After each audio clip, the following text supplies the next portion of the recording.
SolidWorks. Nah, sebelum kita mau menganalisa dia, itu kan nanti ada proses namanya meshing. Nah, kita tidak perlu lagi nanti meshing di SolidWorks atau nanti meshing di ANSYS.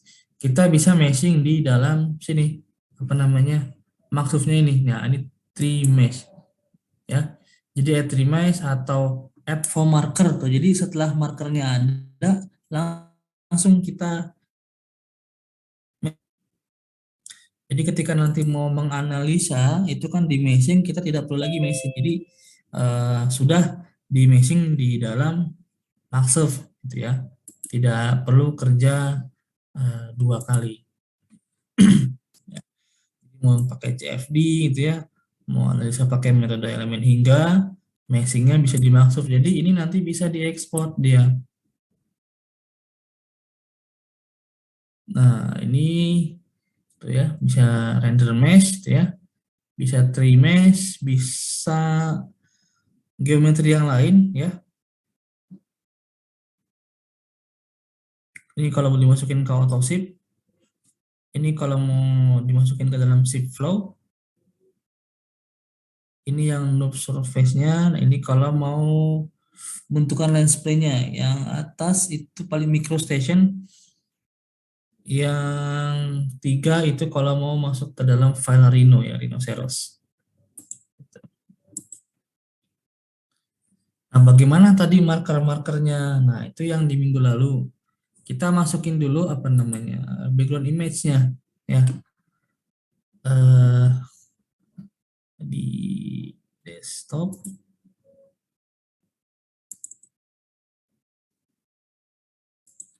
File, import. Nah, masuk ke dalam image background. Kalau DXF background, dia backgroundnya dalam DXF ya. Artinya di dalam file apa DXF atau file AutoCAD. Nah, ini ada DXF curve-nya. Kalau dia berupa kurva, ini berupa gambar. Ini bisa juga yang dari Rhino ke sini atau yang dari IGS ya. Kalau kita bikin iseng-iseng dari SolidWorks ya, extension-nya dirubah ke IGS, terus dimasukkan ke dalam Maxsurf, tapi agak susah ngeditnya. Nah, enakan kita bikinnya di Maxsurf, lalu dari Maxsurf kita ekspor ke IGS, dari IGS baru dibuka di SolidWorks. Nanti baru di SolidWorks kita percantik lagi, perhalus gambarnya. Kita render, kita buat penggunaan atas dan lain sebagainya.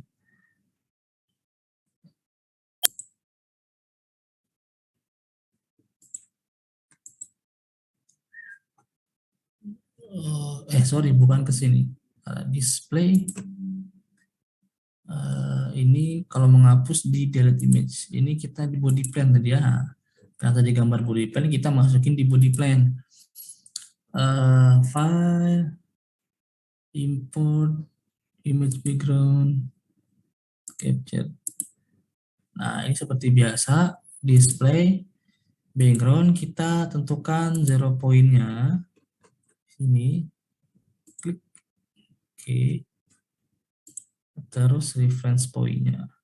Display, background, set image reference point, jadi tingginya. Bisa mau referensinya berdasarkan lebar atau tinggi kapal. Tapi saya biasanya dia berdasarkan tinggi. Dia 2,95 meter.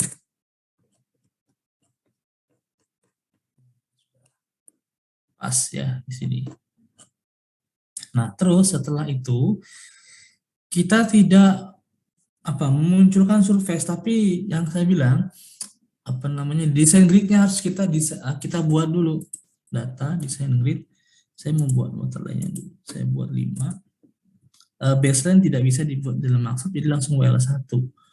Walaupun nanti kita baseline di sini 0 meter, dia tidak akan terbentuk ya. Bisanya 0,1, 0,2 ya, 0,05 gitu ya. Nah, ini saya menyesuaikan dengan span yang aslinya.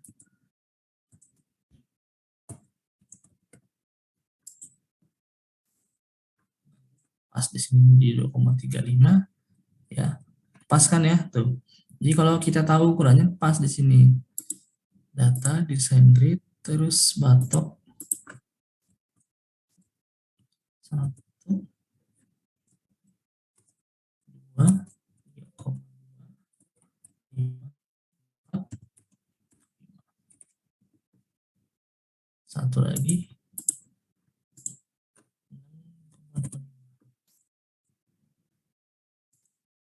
Nah, dipas nih, tuh. Sesuai ukurannya. Jadi nanti enak. Lalu yang belum apa? Jadi tampak sampingnya nih dimasukin dulu.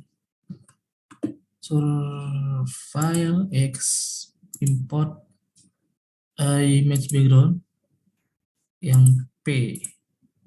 Oh, salah. Ya, nggak apa-apa lah, kita dari build aja mulainya. Langsung bikin desain grid juga. Nah, ini desain gridnya berdasarkan sectionnya. Nah, lalu diisi apa namanya, jarak stasiunnya. Dari mana ngambilnya? Ya, dari LPP dibagi stasiunnya aja. Kalau stasiunnya 20, ya maka LPP dibagi 20. Gitu ya. Nah, stasiun ini nanti itu gunanya untuk agar si markernya ini tidak bercampur. Sama kayak kita mau di stasiun 1, ya maka nanti kita setting dia di stasiun 1, stasiun 2 dan seterusnya. Misalkan kita settingnya ini per 5 meter aja. Oh, misalkan 5, 10, kapal ini panjangnya 60 meter. 20, 25, 30, 35, 40, 45, 50, 55. Nah, ini kita klik OK. 3D-nya sudah jadi. Nah, dari sini baru kita munculkan markernya. Nah, gimana? Nah, ini kan ini tadi yang jarak 0 ya. Ini 5, 10, 15, 20, 25, 30, 35, 40, 45, 50, 55, 58. Nah, kita mau markernya ini kita mau markerin dulu di 0. Maka 0 itu kan di sini. Klik yang 0-nya. Nah, baru kita marker. Nah, ini ya, marker. Klik marker, kita sampai dari draft aja mulainya di sini. Nah, klik lagi misalkan ketemunya nanti di sini boleh. Terus sampai sini juga boleh. Yang penting ikutin aja bentukannya. Ya kita lagi bikin AP, kita ikutin bentukan AP.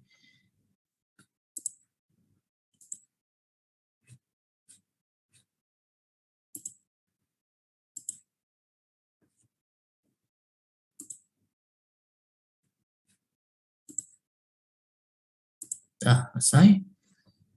Terus kita geser nih, jangan lupa kita mau buat misalkan koordinat setengah. Jangan buru-buru kita buat setengahnya, tapi kita geser dulu ke sini.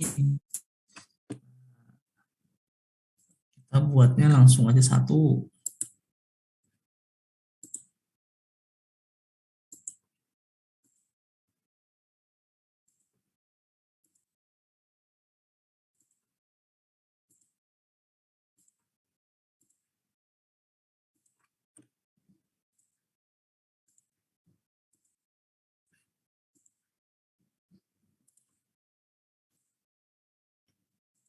Nah, ini bisa per WL atau nanti kalau bentuknya melengkung seperti ini, dibuatnya agak jaraknya agak rapat-rapat biar detail dia. Nanti mau jauh-jauh juga boleh, terserah. Karena ini hanya untuk background aja, gambaran.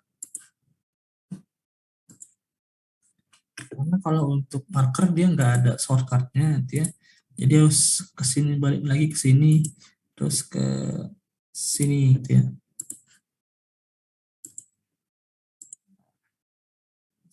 Satu lagi misalkan kayak setengah itu nggak bisa, geser dulu ke sini, baru kita buat tadi kan 1, maka kita buat setengah.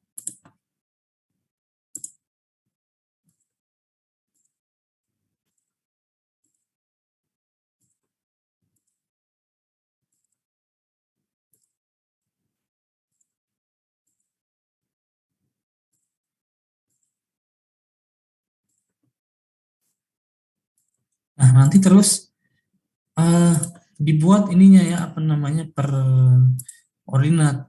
Ini ada 20 ordinat dan per ordinat nanti dikasih jarak di desain grid. Tadi kan saya nggak tahu ini per ordinatnya berapa ya, karena panjang 20 ordinat.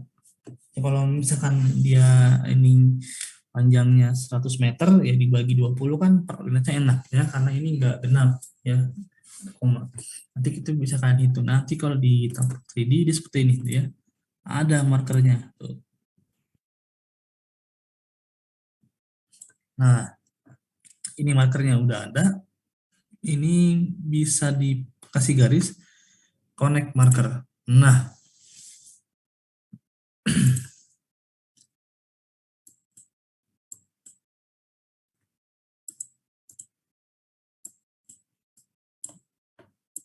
ini markernya ya, titik titik lah atau penanda. Nah, yang tadi itu kalian jadikan dulu ini nanti sampai FP, sampai betul-betul ke depan bentuk kapal. Baru setelah jadi kita generate nanti ini di blok semua. Kalau mau kita bikin surface nanti marker dia generate surface. Nanti akan muncul surface. Nah, ini surface-nya. Cuma ini apa namanya? Error. Ini yang samping.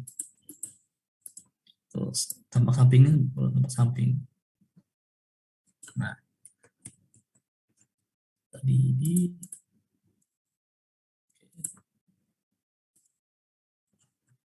Nah, terus di sini di marker trimesh nanti di add from marker.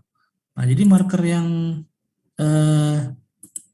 tadi itu dibuat ke dalam trimeshnya atau meshingnya. Aduh, sebentar ini menghilang ya.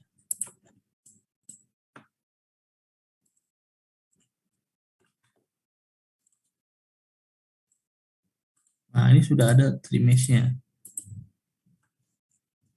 Bisa muncul ini. Ya, nggak tahu nih menghilang dia. Trimesh yang kayak tadi gitu. Itu berdasarkan dari marker. Nah, dari marker ini nanti bukan dari marker, dari desain atau surface yang ada, kita juga bisa merubah dia ke dalam bentuk trimesh. Misalkan kita buka aja contoh yang ada di so file desain quick start. Misalkan kita pilih yang kecil Harcin aja, oke.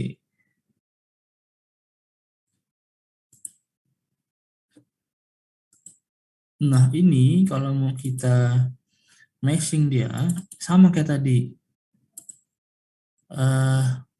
trimesh lalu add from surface. Nah, karena ini dia surface ya, bukan marker gitu. Kalau mau itu ya dibikin dulu markernya gitu ya.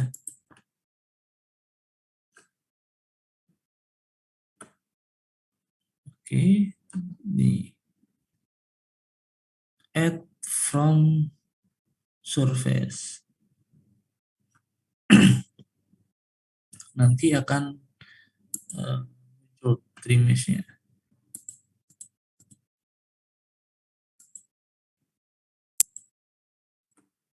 Nah, ukuran trimesh pun nanti bisa disesuaikan tadi. Nah, ini ya, ini udah meshing. Nah, kurang lebih seperti ini ya.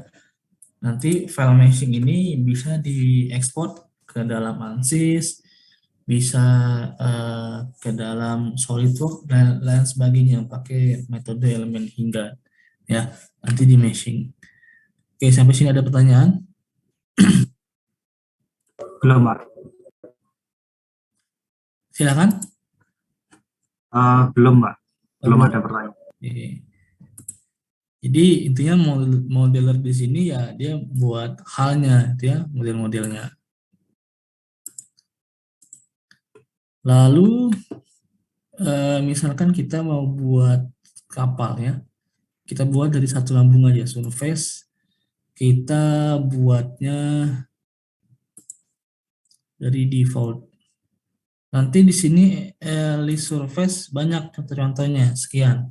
Nanti tinggal dipilih aja mau yang mana. Kita default aja surface, surface, head shape juga boleh nih, langsung ada bentukannya. Kita default. Oke. Ini kita render dulu. Nah, dia seperti ini. Nah, nanti di properties, bisa di properties ini boxnya atau klik kanan properties. Itu surface-nya bisa kita namain misalkan lambung, hal atau bagian bawah ya. Ini surface-nya mau dikunci, mau dikelihatan atau enggak. Ini kalau mau nanti kasih material, ini kasih ketebalan. Ini nanti dia kalau mau masuk ke dalam cutting ya, mau di trim. Ini transparasi ya. Jadi tembus pandang gitu. Nah, ini surface use ini ada yang full cell. Kalau kita mau bikin bagian luar kapal full cell, tapi kalau mau kita bikin dia ke dalam bagian strukturnya, bentukan kapalnya, itu masuknya internal structure. Contohnya apa? Kayak kapal bak carrier ya. Kapal bak carrier kan konstruksinya dia ada hoppernya. Nah, ketika nanti kita menghitung stabilitas, itu harus ada hoppernya. Nanti hoppernya dibuat atau didesain dulu di modeler dengan menggunakan internal structure. Nah, ini sudah bisa ya kemarin. Ini untuk stiffness-nya, jadi kekakuannya. Semakin banyak juga semakin kaku ya. Kalau semakin kecil dia linear aja. Nah, lalu di sini ada yang namanya surface type ya. Nah, nanti surface type ini penjelasan lebih detailnya tadi bisa dilihat di Microsoft yang fundamental atau yang tadi di apa namanya di handbook dari maksudnya. Nah, intinya kalau B-spline itu konsepnya sama kayak spline ya. Sama kayak spline, kasih pemberat aja di sini. Kan tadi dia bentuknya U nih. Kalau kita kasih satu di sini, nah bentuknya U-nya lebih besar kan gitu. Ya.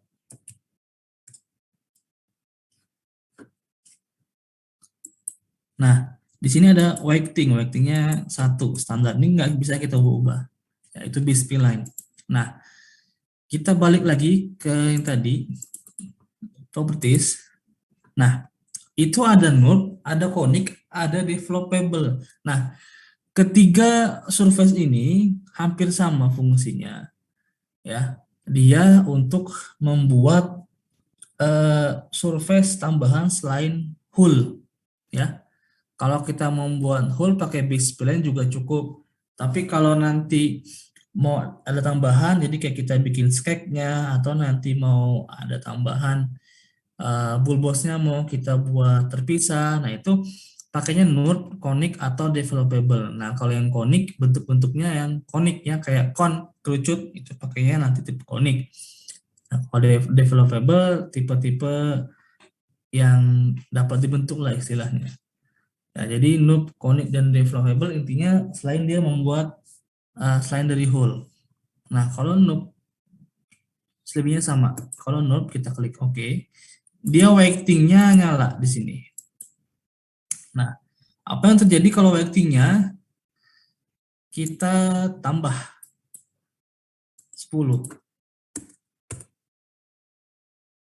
Oh, sebentar. Dari tadi aja biar enak. Ya, yang belakang aja. Kita tambah weightingnya 10. Nah, jadi ibaratnya pemberatnya itu kita tambahkan 10. Jadi surface-nya itu mendekati kepada berat yang ditambahkan itu. Kalau nanti ini kita tambahkan lagi 10, terus ini kita tambahkan lagi 10, ya maka sering gitu kan ya. Nah, ini kita naikkan 100 ya, maka dia akan condong ke 100 ini gitu ya. Kalau kita naikkan nanti 1000, nah maka yang depan tuh nanti semakin banyak akan ikut ke sini gitu. Jadi kayak linear aja ini gitu ya. Jadi weightingnya bisa dinyalakan.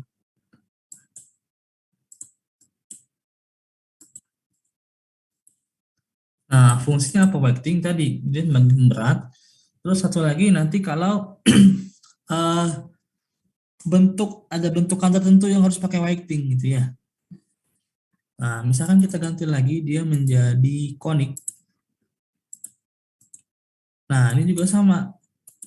Kalau konik dia weightingnya sudah ada, sudah dikasih. Kalau developable,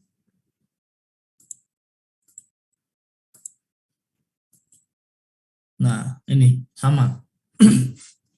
Nah, contoh yang pakai weighting, misalkan kalau kita mau buat lingkaran, kalau lingkaran sebenarnya gampang. Nah, cuma ada beberapa yang memanfaatkan weighting. Contohnya di sini surface, nanti di edge shape, surface anak edge shape. Oh, edge shape dia misalkan kita coba silinder ya, silindernya yang vertikal aja. Oke, langsung nggak apa-apa. Kalau kita klik ini, sorry. Tuh ya, dia menggunakan weighting ya. Tuh, 0,333.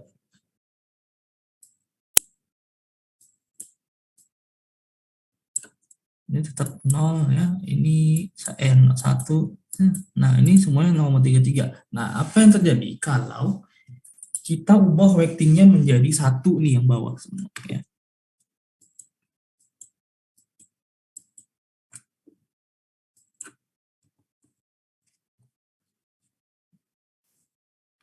Nah, bentuknya akan menjadi seperti ini. Jadi kayak bentuk apa namanya, yang surface biasa ya, default. Terus sama dia copy, terus dia flip seperti ini. Setelah dia flip, weightingnya dia mainkan menjadi tadi 0,33. Nah, jadi bentuknya silinder ya. Apa yang terjadi kalau nanti kita naikin 2? Nah, seperti itu. Dia malah ke sini kan mendekat. Kalau 0,33 kan nggak berat, malah makin kecil kan dia. Gitu. Malah makin masuk ke dalam. Nah, ini salah satu contohnya. Contohnya lagi apa tadi di surface head shape yang hemisphere nih. Vertikal aja. Oke. Di Nah, ini juga memanfaatkan ini apa namanya? Tuh, noob surface ya kan tadi yang base plane itu buat lambung, ini pakai noob surface. Tuh noob surface dia weight-nya 0,3 0,7 0,7 ini 0,33. Nah, kalau kita jadikan ini 2 ya, maka yang ini nanti akan ketarik ke sini kiri kanan itu. Coba tuh ya. Kalau ini kita jadikan 0,333, dia akan ketarik lagi ke dalam. Jadi bentuknya agak lucu. Tuh. Ya. Kalau kita jadikan 5, dia ketarik ke atas. Tuh. Ya. Jadi ini tergantung kita mau kita bentuknya kayak apa.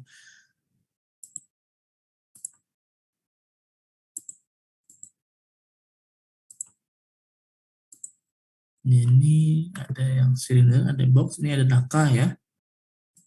Profil naka. Nah, kita ada bentuknya kon. Oke. Bentar.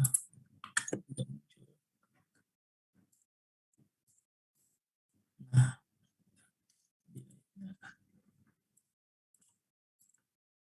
tuh kalau kon dia juga nulp ya. Kita lihat di sini tuh weightingnya 0, nanti di sini 0,33 tuh ya. Bentuk kerucut. Ya, jadi itu fungsinya surface type di dalam Maxuf. Oke. Sampai sini ada pertanyaan? Nanti silakan kalau ada yang ingin bertanya. Saya close oke di sini. Nah, sekarang kita ini dulu ya, apa namanya, menyinggung sedikit resisten. Jadi setelah jadi apa namanya lambung, nah setelah lambungnya jadi, itu kalau kita mau menghitung berapa hambatan daya mesinnya, itu dimaksud resisten ya. Contoh kita buka yang tadi lagi, yang di quick start aja. Nah, ini ya. Nah,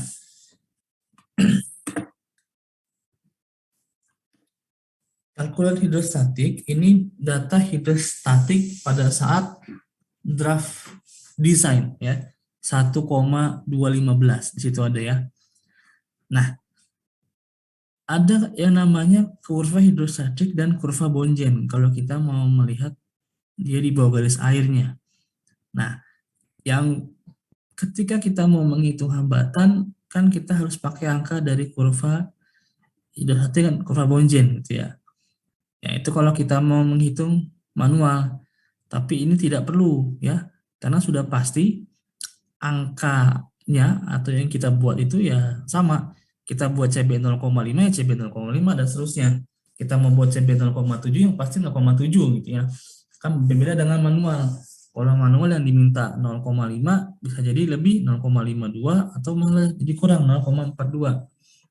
Nah, kalau pakai software dia tidak usah melihat ke hidrostatik lagi gitu ya. Jadi langsung aja nanti hitung hambatan karena semua datanya ngambil dari yang sini modeler. Nah, kalau mau menghitung hambatannya gimana? Kita buka ini maksud modeler. Bukan modeler, resisten. Cari resisten. Nah, ini resisten open seperti biasa.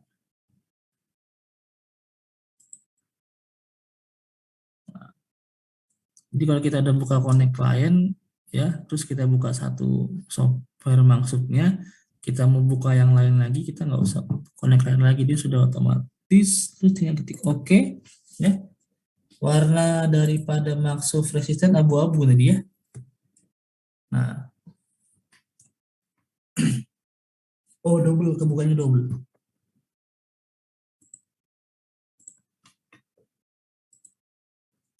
Nah, di sini ya, desain yang sudah di-save, desain yang sudah ada itu kita masukkan. Ini kita pakai desain yang training sampel dari masuk aja ya.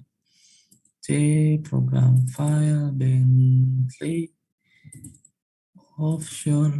Nah, sampel design, training sampel, sampel design atau reference design ya.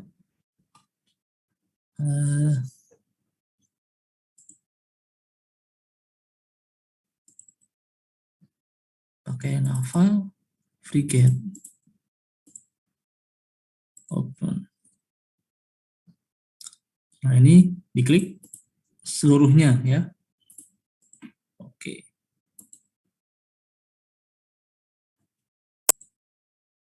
Ini diperbesar aja. Nah, ini render. Nah, ini kapal perang ya, tipe frigate. Data frame of reference. Kita mau lihat draft dia 3 meter ya. Ini 3 meter. Nah, sekarang kita mau menghitung hambatannya. Kan kalau kita mau menghitung hambatan, yang kita butuhkan apa? Kecepatan, ya kan? Kapal ini dirancang kecepatan berapa knot. Itu ya, artinya untuk kecepatan sekian knot berapa hambatannya kan gitu. Maka parameter yang pertama itu ya kecepatan, ya. Selain draft dan juga itu kecepatan. Tadi yang kita lihat dulu ceknya, ini kecepatan 13 pada draft berapa gitu ya. Tadi kan kalau draft kan udah ditentukan di awal ya. Tuh, 3 meter ya udah tinggal kita tentuin aja ini mau berapa knot sih gitu ya. Cek lagi unitnya apakah sudah sesuai atau belum karena ini masuk resisten yang pasti nanti settingan awalnya agak berbeda. Ya, nanti kalau udah di setting ini baru sama. Ini meter, masanya ton, speednya knot, resistennya bisa antara newton dengan kilonewton ya.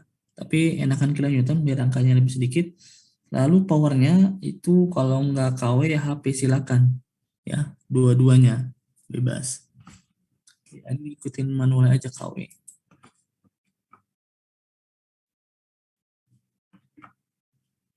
Setelah itu cek lagi tadi data unit koefisiennya. Oh ini kalau yang ini sama kayak yang di modeler nanti samain aja. Ini kan zero point-nya mau ngambil dari mana, direksinya kemana, ya, gitu. Sekarang kita masuk ke analisanya, kita pilih metode. Nah, ini metode yang tersedia dimaksud tuh ini, ya. Jadi ketika nanti kalian merancang, ya, atau nanti ada yang tugas akhir, terus bikin kapal apa gitu ya. Nah, perhitungan hambatannya menggunakan bantuan software Maxuf. Nah, kalian harus tahu dulu hitungan hambatan yang digunakan software Maxuf itu metodenya apa gitu ya. Kalau yang di Unsada yang tugas desain 1 menghitung hambatan kapal itu pakai metode Harvard and Gulhammer ya. Terus ada Yamagata, ada Holtrop dan lain sebagainya. Nah, di sini juga ada jenis kapal yang displacement, ada jenis yang planning, ada ya. Nah, kalau cylinder body biasanya dia nanti di kapal katamaran ya. Nah, ini 1 plus K-nya nanti bisa dihitung ya. 1 plus K ini kan appendage ya, form factor dari appendage. Jadi luasan yang itu nanti berapa? Ini metodenya pakai yang Molan, kalau Molan yang twin hull ya, katamaran, twin lambungnya lebih dari 2. Kita yang monohull aja ya. Ini juga yang monotop. Ini ngitung CA-nya pakai ITTC yang 57 gitu ya. Ini kalau mau center body pun kalau mau dicek boleh. Lalu analisa. Nah, ini speed yang mau ditinjau berapa? Nah, katakanlah kapal ini saya mau buat 40 knot. 30 knot deh, 30 knot. Oke. Efisiensinya isi aja 100%. Misalnya tadi udah di awal. Nah, setelah itu jangan ini sudah selesai. Tinggal kita lihat hubungannya di grafiknya. Nah, ini kita pakai metode Holtrop. Nah, di metode Holtrop itu ada standarnya. Standar apa yang dipakai? Ada B dan T. Jadi B per T-nya itu di Holtrop dipakai. Nanti ada yang high, ada yang low. Nah, maksudnya high di sini apa? Menurut Holtrop, dengan panjang kapal 20, lebar 12 meter tuh lebarnya kebesaran. Itu ya. Dan draftnya itu kekecilan. Nah, kalau disarankan pakai Holtrop nanti harus diubah. Tapi bisa nggak diubah ya? Bisa, silakan. Dengan lebar 12,5 dan draft 3 meter ya sudah jalan saja. Nah, ini displacement volumenya ada WSA dan lain sebagainya. Ini kalau kita mau isi nanti ya. Air density-nya berapa? Appendage areanya berapa? Ini kita bisa isi manual. Ya.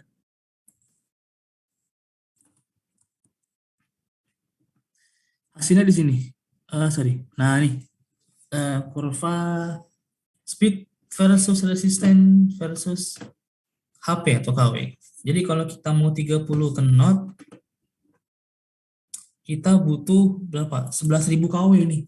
Kapal frigate yang ini. Hambatannya 717 kN. Jadi hitung aja pakai hitungan yang di atasnya lah. Gitu. Kalau kita maunya 20 knot atau 21 situ dia cuma 2000 kW ya. Nah, untuk grafiknya di sebelahnya. Nah, ini kurva Holtrop ini resisten versus speed. Ini resisten yang bawa speed. Jadi speed 12 knot, berapa resistennya? Baca di sini. Bacanya kan di sini sudah ada. Yang di sini. Yang 12 knot. Nah, ini 12 knot ya cuma 300 HP. Untuk kapal sebesar itu ya. Nah, ada lagi power versus speed ya. Jadi kalau kita mau speed 21 knot, power kapalnya berapa? Tuh, 2854 kW. Nah, ini untuk yang total resistennya. Ini yang residual ya, hambatan sisa ya. Hambatan sisanya sekian. Cuma hambatan sisa itu tidak dimunculkan di sini, dia nggak ada. di grafik bacanya. Ini hambatan gelombang, ini friksional, hambatan gesek ya. Ini viskositas, ini hambatan correlation coefficient versus speed ya, normal. Ini running trim versus speednya ada. Nah, itu ya untuk mendapatkan resistennya ya. Sorry di sini. Nah, ternyata kalau mau 12 knot powernya harus 313 kW. Nanti cari deh mesin di katalog yang di atas 313 kW, 320 misalkan X15 ya, itu. Jadi ini maksud apa namanya? Resisten. Nah, kita eksperimen. Kita tidak hanya bisa memakai satu metodenya kita campur pun boleh sama ini. Maka dia muncul tuh, ya. Ini angka semua, lihat aja di grafik tuh, ya. Cuma grafiknya warnanya nanti bisa diganti di sini, ya. Yang latih jaru warnanya apa, atau warnanya apa, dan lain sebagainya. Jadi masing-masing metode ada lagi perhitungannya. Tuh. Kalau menurut Van Opmersen, dua-duanya high, low. Kalau Fung biasa normal standar. Kalau Compton high, low. Kalau Harrop high, low, ya, dan lain sebagainya. Jadi nggak hanya satu metode aja. Nah ini ntar diganti nih. Draftnya ya 3 lah, ya nggak bisa. Detrace-nya misalkan berarti berapa. Terus frontal areanya Henwin ini nanti harus diganti. Kinematikanya juga nih ya, yang sudah menghitung hambatan kapal hati-hati. Ini masih kinematika di towing tank ya, nanti water density-nya juga tuh 1,0259, lalu 1,025 aja. Oke, jadi untuk yang resisten atau hambatan begini dia sederhana ya. Nah, ini kalau nanti mau menghitungnya Barts pakainya ini ya, Barts analisis geometri.